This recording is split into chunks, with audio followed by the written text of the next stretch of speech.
মনের আশা পূরণ হওয়ার কোনো দোয়া আছে কিনা, থাকলে কি আল্লাহ তাআলার কাছে যে বিষয়ে আপনি ভালো কিছু আশা করেন সেটার জন্য আল্লাহ তাআলার কাছে দোয়া করবেন। দোয়া কবুলের জায়গাগুলো জুমার দিন আসরের পর, ভোর রাত তাহাজ্জুদের সময়, পাঁচ ওয়াক্ত নামাজের পর, বৃষ্টির সময়, এই সময়গুলো দোয়া কবুল হয়। দোয়া কবুল আরও বেশ কিছু সময় আছে, উপলক্ষ আছে, এগুলোতে আল্লাহর কাছে দোয়া করবেন। আর আল্লাহর কাছে যখন নিজের মনের ভালো চাওয়াকে পূরণ করার জন্য কমন কিছু দোয়া আছে। আল্লাহুম্মা ইন্নী আসআলুকা মিনাল খাইরি কুল্লি আজিলিহি ওয়া আজিলিহি। আল্লাহ আপনার কাছে যত ভালো আছে, নগদ ভালো, দূরবর্তী ভালো, দুনিয়ার ভালো, আখেরাতের ভালো, সব রকমের ভালো আপনার কাছে চাই। এই যে সব রকমের ভালো একসাথে চেয়ে ফেললেন।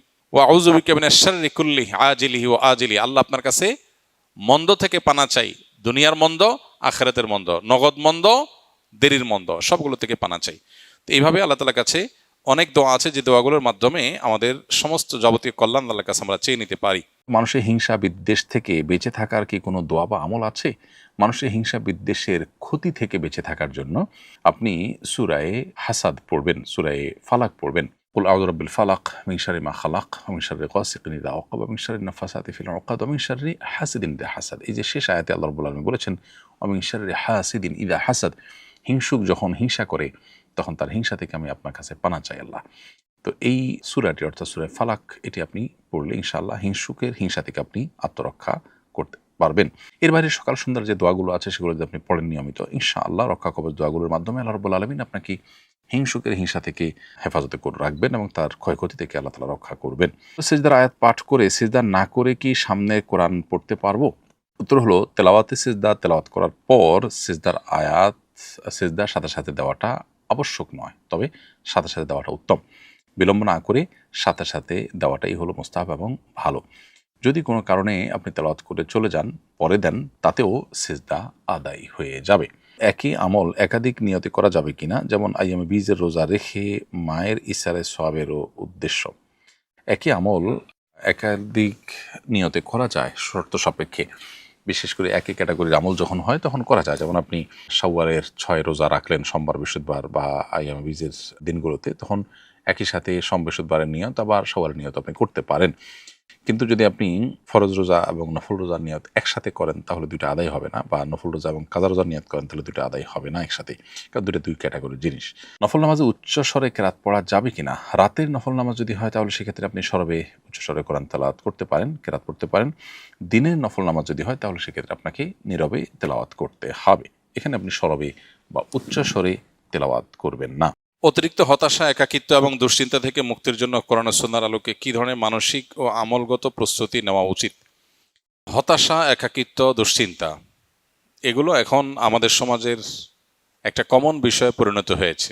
মজার বিষয় হলো, এ বিষয়ে যারা এক্সপার্ট আছেন, যারা সাইকোলজি নিয়ে কাজ করেন, তাদের অনেকের বক্তব্য হলো ডিপ্রেশন এটা বড় লোকের রোগ, এটা কোনো গরিবের রোগ না। গরিব মানুষ সাধারণত তার সময় কাটে না, ভালো লাগে না, দুশ্চিন্তা, ডিপ্রেশন আছে, এরকম গরিব মানুষের মধ্যে পাওয়া খুব একটা যায় না। তার হয়তো অসুখের কষ্ট আছে, অন্য কোনো পেরেশানি আছে, ধার দেনার পেরেশানি আছে, তার হয়তো রিজিক নিয়ে পেরেশানি আছে, কিন্তু কোনো কারণ ছাড়া ডিপ্রেশন, সময় কাটে না, ভালো লাগে না কিছু, একাকিত্ব, নিঃসঙ্গ, এই জাতীয় ডিপ্রেশন যেটা, এটা সাধারণত বড়লোকি রোগ।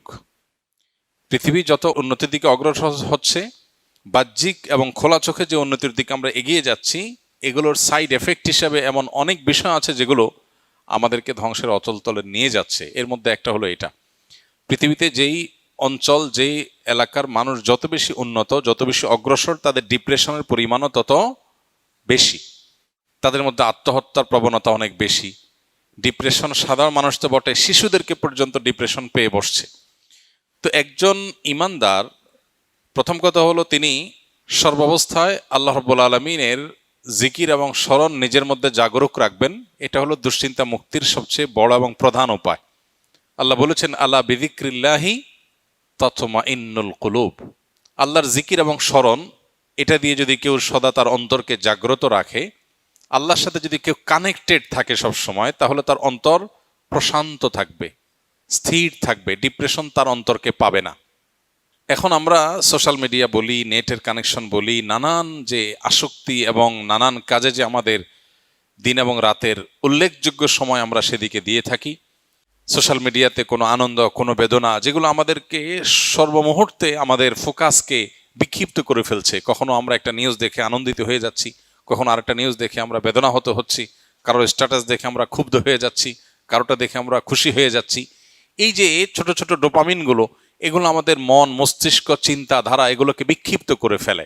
আমাদের ডিপ্রেশন বলি, দুশ্চিন্তা বলি, আমাদের ভালো লাগে না এই ভাব বলি, এটার অনেক বড় একটা কারণ হলো এই জায়গাটা। এর বিপরীতে একজন ইমানদার যখন আল্লাহকে স্মরণ করে, আল্লাহর স্মরণকে পরিপূর্ণভাবে নিজের মধ্যে জাগ্রত রাখে, সে ব্যক্তিকে আল্লাহ তাআলা অন্তরকে প্রশান্তি দিয়ে পরিপূর্ণ করে দেন। সাহাবা একরাম রিদওয়ানুল্লাহ আজমাইন তারা ছিলেন সবচেয়ে বড় রোল মডেল এই আইটেমের। কারণ হলো তাদের আজকালকার জীবনে আমরা যতটা সুখ শান্তির উপকরণ পাই, এগুলোর কিছুই ছিল না। তাদের বাসায় খাবার ছিল না, নুন আনতে পান্তা ফুরাবার মতো অবস্থা ছিল আর্থিকভাবে। কিন্তু কোনো সাহাবীকে এরকম দেখা যায় নাই যে এসে নবী করিম সাল্লাল্লাহু আলাইহি সাল্লামের কাছে তার ডিপ্রেশন দূরের জন্য তার অনেক পেরেশানি করতে হয়েছে, অনেক পেরেশানি পোহাইতে হয়েছে। কারণ আল্লাহর স্মরণ দিয়ে তাদের অন্তর পরিপূর্ণ ছিল। এই জন্য আল্লাহর সাথে যদি কারোর অন্তরের কানেকশনটা সবসময় সে ধরে রাখে, 5 ওয়াক্ত নামাজ 5 বার কানেক্টেড হওয়ার উপায়, সকাল সন্ধ্যার দোয়া জিকির আরো 2 বার কানেক্টেড হওয়ার উপায়, ঘুমানোর সময় অনেকগুলো দোয়া জিকির, এগুলো আরো বিশেষ কানেকশনের উপায়। এর বাইরে চলতে ফিরতে, উঠতে বসতে, বাজারে যেতে, বাজার থেকে আসতে, খেতে, খাওয়ার শেষে, খাওয়ার মাঝখানে, ঘুম ভেঙে গেলে, ঘুমাতে গেলে, ঘুম থেকে ওঠার পর, ওয়াশরুমে যেতে গেলে, বাসায় ঢুকতে গেলে, বাসা থেকে বের হওয়ার সময়, যে কোনো ভালো কাজ শুরু করার সময়, সারাক্ষণ আল্লাহর স্মরণ দিয়ে আমাদের জীবনটাকে অত্যন্ত ব্যস্ত করে রাখা হয়েছে আমাদের প্রশান্তির প্রয়োজনে। আমরা সেখান থেকে সরে গেছি, ডিপ্রেশন আমাদেরকে পেয়ে বসেছে। এটা হলো প্রধান কারণ। তাহলে আল্লাহর জিকির এবং স্মরণ এটা হলো সবচেয়ে বড় উপায়। এবং ডোপামিন এবং এই জাতীয় বিক্ষিপ্ত করে ফেলার মতো, ফোকাস নষ্ট করার মতো, মন মেজাজকে বিক্ষিপ্ত করে ফেলার মতো বিষয়গুলো থেকে সরে আসা, এটা হলো ডিপ্রেশন থেকে বাঁচার অন্যতম প্রধান করণীয়। এরপরে যে করণীয় সেটা হলো নবী করিম সাল্লাল্লাহু আলাইহি সাল্লাম বেশ কিছু দোয়া তিনি সবসময় আল্লাহর কাছে নিবেদন করতেন। এর মধ্যে একটা হলো আল্লাহুম্মা ইন্নী আউযু বিকা মিনাল হাম্মি ওয়াল হাযান ওয়া আউযু বিকা মিনাল আজজি ওয়াল কাসাল। আল্লাহ, আপনার কাছে দুশ্চিন্তা এবং পেরেশানি থেকে পানাহ চাই, মুক্তি চাই। এই যে দোয়া নবীজি করেছেন, এই দোয়াটা বেশি বেশি করা যেতে পারে। আল্লাহুম্মা ইন্নী আউযু বিকা মিনাল হাম্মি ওয়াল হাযান। আল্লাহ, আপনার কাছ থেকে পেরেশানি এবং দুশ্চিন্তা থেকে আমি পানাহ চাই, মুক্তি চাই। একদম নবীজি সাল্লাল্লাহু আলাইহি ওয়াসাল্লামের ভাষায় আমরা এই দোয়াটা আল্লাহর কাছে বেশি বেশি নিবেদন করতে পারি। তৃতীয়ত, দুরুদ এবং ইস্তেগফার, এই দুটি আমল প্রসঙ্গে হাদিসে স্পষ্ট আমাদেরকে জানানো হয়েছে যে এই দুটি আমল বান্দার পেরেশানি দূরের ক্ষেত্রে সহায়ক ভূমিকা রাখে। যে ব্যক্তি ইস্তেগফারকে তার জন্য অবধারিত করে ফেলে, ইস্তেগফার যে ব্যক্তি নিয়মিত করতে থাকে, আল্লাহ তাআলা যে কোনো পেরেশানি থেকে মুক্তির পথ তার জন্য বের করে দেন। সেজন্য এই আমলগুলো আমরা বিশেষভাবে আল্লাহ তাআলার কাছে নিবেদন করতে পারি। আল্লাহ তাআলা আমাদেরকে দুশ্চিন্তা এবং পেরেশানি থেকে মুক্ত হওয়ার তৌফিক দান করুন।